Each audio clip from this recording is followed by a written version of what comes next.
I'm craving hope in this darkness. You say I'm just a joke, just a joke.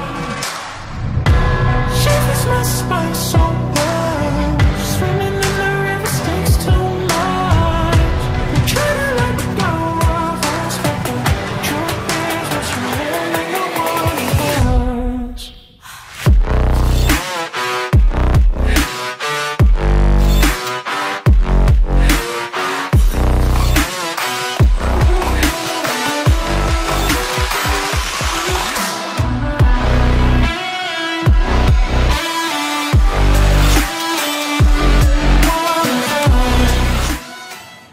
Expressway legal na maxi scooter, baka si Bristol Maxi 400 ang para sa inyo. So in this video guys, tatalakayin natin yung bawat detalye ng motor na to, maging yung kanyang presyo. Kaya naman tara, samahan nyo ikutan tong scooter na to.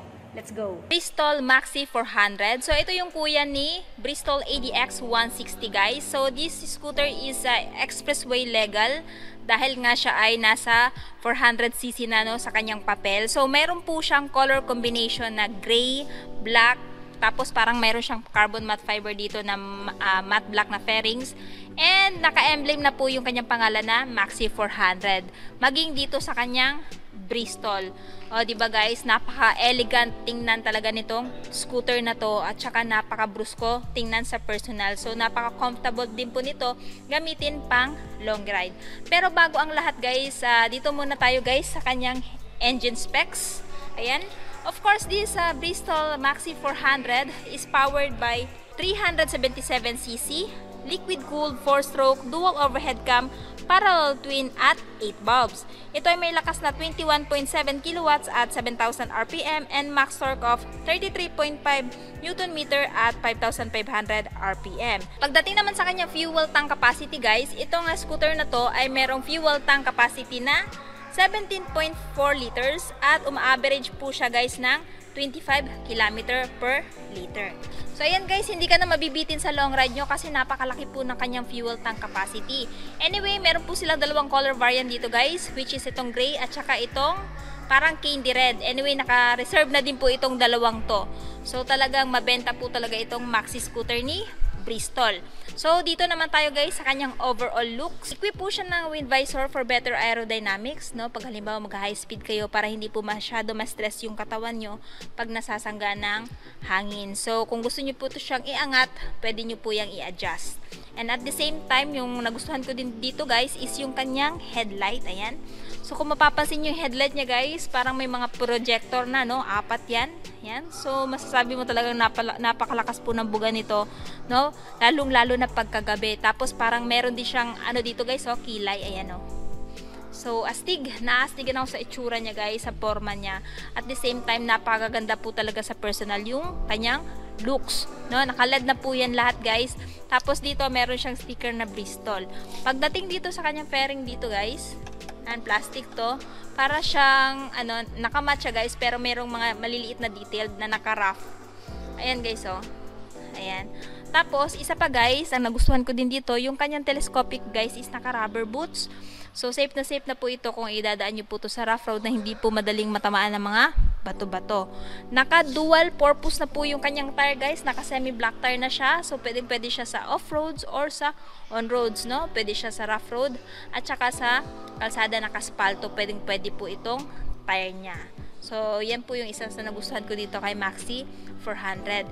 And of course, siya po ay equipped ng ABS, anti-lock braking system. Kung halimbawa, nasa high speed kayo, tapos magsa-sudden brake kayo, mape-prevent nito yung paglalak ng wheel ninyo.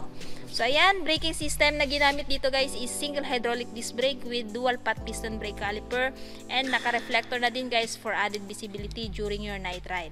Pagdating naman dito guys, ayan, may harang na po yung parang radiator niya, no?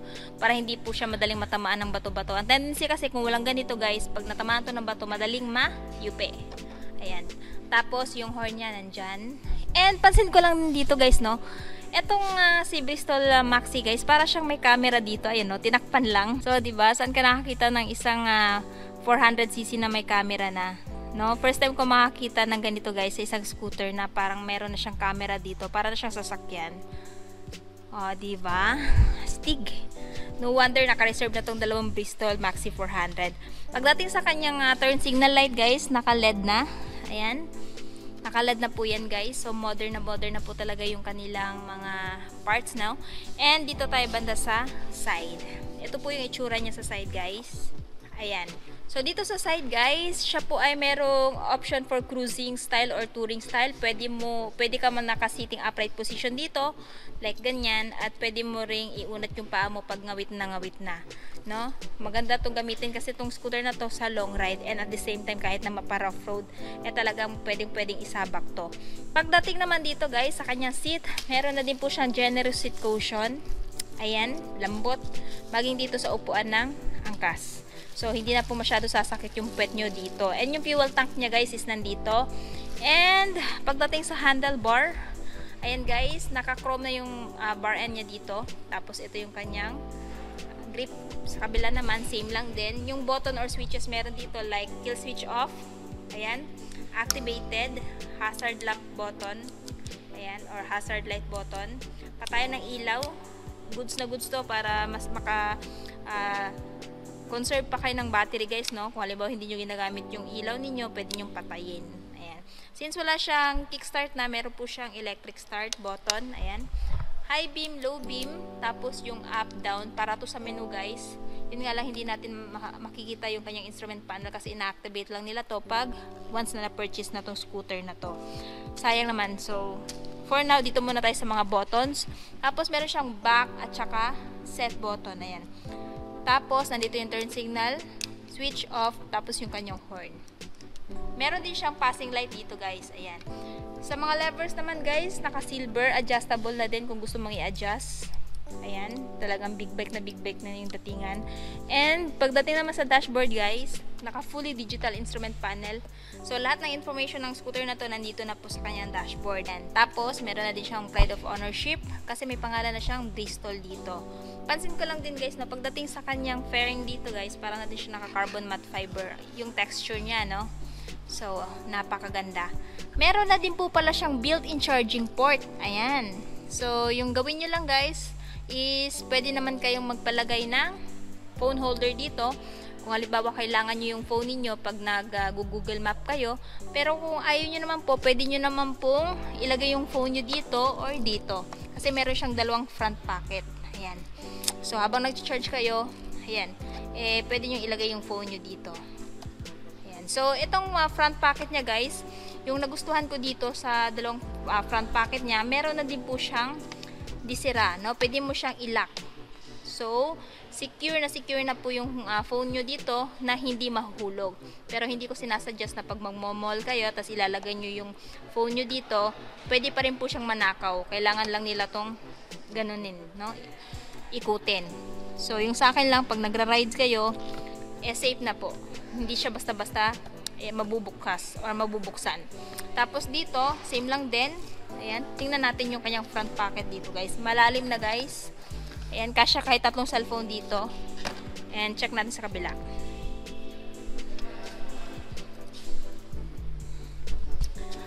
So, ayan guys. Pansin ko lang din dito guys, meron na din siya parang sindihan ng sigarilyo dito. Ayan, meron siyang logo dito ng sigarilyo. Pakita ko sa inyo. Ayan guys. Meron na siyang mapagsisindihan ng sigarilyo nyo dito, no? Correct me if I'm wrong kasi yun yung po yung nakikita kong logo dito, no? Tapos meron siyang lock at saka unlock na switch doon sa unahan. So comment down below para saan yun guys, kasi hindi pa tayo masyado familiar dito sa scooter na to. So lahat ng mga sinasabi ko lamang dito guys is base sa mga nakikita ko, ano? Tsaka base na din sa specs at saka feature nitong scooter na to. Yan. Sarado na natin. Ayan. Sa mga nagtatanong, keyless ba siya? Yes po, nakakeyless na din po itong maxi scooter na to, no? Tapos nandito yung kanyang USB charging port.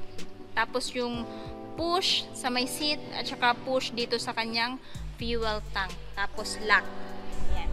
So, dito naman tayo sa kabilang side. Yung foot peg ng angkas guys, parang kasama na siya sa fairings, no? No? Hindi mo mahalata nga foot peg siya kasi kakulay siya ng fairings dito. Tapos ayan, ibababa mo kung may angkas ka na. Tapos kung wala naman, ayan, Napakaganda, naka-fix, no? Parang kasama siya sa pairings. And pansin ko lang din guys, no? Aside pala sa gray niya na color, para siyang merong light, dark brown dito na fairing. Ayan, no? Naka-matte, no? Napakaganda ng kulay guys. Nag-complement dito sa kulay niya na gray. And then, dito guys, yung side stand, center stand, yung kanyang EFI, liquid cooled. So, hindi na po kayo mangangamba guys na mag-overheat to sa long ride kasi siya po ay naka-liquid cooled na at saka FI na din po siya, EFI. So, napaka, ano na lang po siya sa gasolina, matipid. So, dito tayo guys sa kanyang tail. Pagdating sa tail guys, napakaganda ng tail niya guys kasi para siyang ano dito, may shape or may design na parang Darna. Alam niyo yung nasa ulo ni Darna, parang ganun yung design niya dito sa likod. Ayan, naka-LED na din po ito. And then, yung kanyang turn signal is naka-LED na din po. And hindi po siya ganun ka-overextended. So, para sa akin, goods na goods to. Para hindi siya madaling matamaan ng paa ng angkas mo pag sasampa siya dito. And, tara! Astig! Meron na din po palang rear camera tong si Bristol Maxi 400. So, I highly recommend na maganda na itong scooter na to yung bilhin nyo para safe na po kayo habang nag-ride. Kasi meron po siyang camera sa front at saka dito sa rear. Naka-dual shock absorber na siya dito sa likod. No? Nakabaso na din siya, which is gold. And then, pagdating naman sa braking system, single hydraulic disc brake. Yan. Tapos, yung sukat dito sa likod guys is 150 by 70 by 13. So, ito yung tambucho niya guys. So, pagdating sa tambucho niya, para siyang silver yung kulay. Tapos, dito sa exhaust end cap niya, para siyang naka-leather yung texture yung kanyang exhaust end cap. And then, yung kinaganda pa dito guys, is meron din siyang heat guard pang protekta sa legs mo or sa legs ng angkas mo. No? Pati ito guys, guard din to. And, meron ako nakita dito guys na parang susian. I think sa may under seat storage to. Ayan. So, napakaganda guys kasi hindi siya basta-basta mababasa. Meron na din siyang takip dito. Ayan. And then, isa pa guys, selling point nitong si Maxi 400, meron na siyang bracket dito abang for your top box. Kung hindi pa kayo kontento sa kanyang under seat storage, pwede po kayong bumili ng top box dahil meron naman po siyang abang na bracket, which is yung kulay silver. So, sa kadami-dami ng features at saka ng mga selling point niya guys, I think this scooter is talagang bagay na bagay para sa inyo. So, ngayon naman guys, talakayin naman natin yung kanyang presyo, kung magkano ba tong si Bristol Maxi 400, kung papasok ba to sa budget ninyo. So, sa mga interested dito kay Bristol Maxi 400, so meron po siyang SRP 378,000 pesos kung bibilhin nyo ng cash. At kung ngayong September nyo po siya bibilhin, naka-promo po siya, so mabibili nyo lang po siya ng 328,000 pesos. So, meron po silang color variant available dito guys, na gray at saka itong parang candy red. Anyway guys, kung gusto nyo po mas makapag-inquire pa dito regarding sa scooter nila, punta lang po kayo dito sa ayan, Bristol Motorcycle, Davao City. Ilalagay ko na lang po yung full address nila, maging yung phone number nila sa description box ko sa baba para po mas makapag-inquire kayo regarding sa motor na to. So yun na nga guys, tapos na nga natin ikutan si Bristol Maxi 400. Ano yung masasabi nyo sa presyo ng motor na to? Sulit ba siya this year 2023? At ano yung katangian niya? Bakit siya consider yung bilhin ngayon 2023? I want to know your thoughts below. At syempre kung bago pa lang sa channel ko at hindi pa nakapag-subscribe, huwag kalimutan mag-subscribe para ma-notify kayo once may bago tayong upload. So yun guys, hanggang dito na muna tayo. Ride safe and peace out!